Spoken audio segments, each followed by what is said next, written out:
kantang ito ay naglalaman ng sulat ko para sa inyo. Sana matanggap at mapakinggan nyo, at sana magustuhan.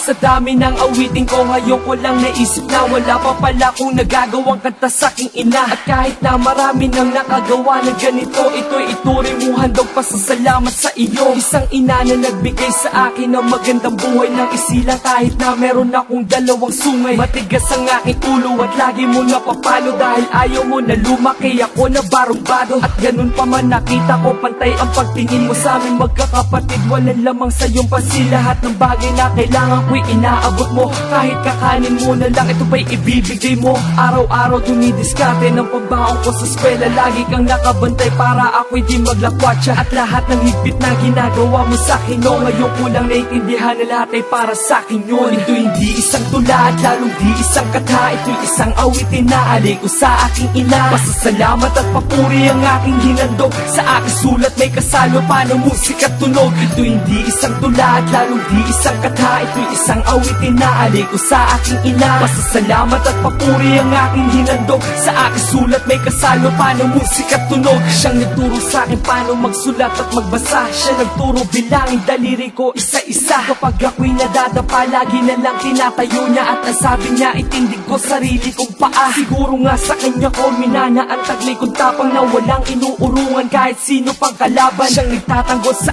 akin pag meron ng aapi. Hindi papayag pag meron sa aking kamay nadadampi. Di makatulog pag ako'y wala pa sa loob ng bahay. Di mapakali pag hindi naririnig ang aking ingay. Marahil gusto niya lamang ako'y laging ligtas at iniiwas lang ako sa mangyayari sa labas. Mga kaibigan ko'y tinuring niya na rin kanyang anak, kaya saan man magpunta sinusundan kanyang yapak. At lagi niyang paalaala itong lahat para sa amin na pagdaanin ng lahat ang gusto pa namin tahakin. Ito hindi isang tula at lalong di isang kata. Ito'y isang awitin na alay ko sa aking ina. Pasasalamat at papuri ang aking hinandog. Sa aking sulat may kasalo pa ng musika at tunog. Ito hindi isang tula at lalong di isang kata. Ito'y isang awitin na alay ko sa aking ina. Pasasalamat at papuri ang aking hinandog. Sa aking sulat may kasalo pa ng musika at tunog. Hiling mo sa akin magtapos muna ako ng pag-aaral bago ang pag-aasawang hindi ko napagbigyan. Ngunit imbis na patigilan ako'y iyong pinagpatuloy. At ngayon malapit na ako makatapos. Daloy na pera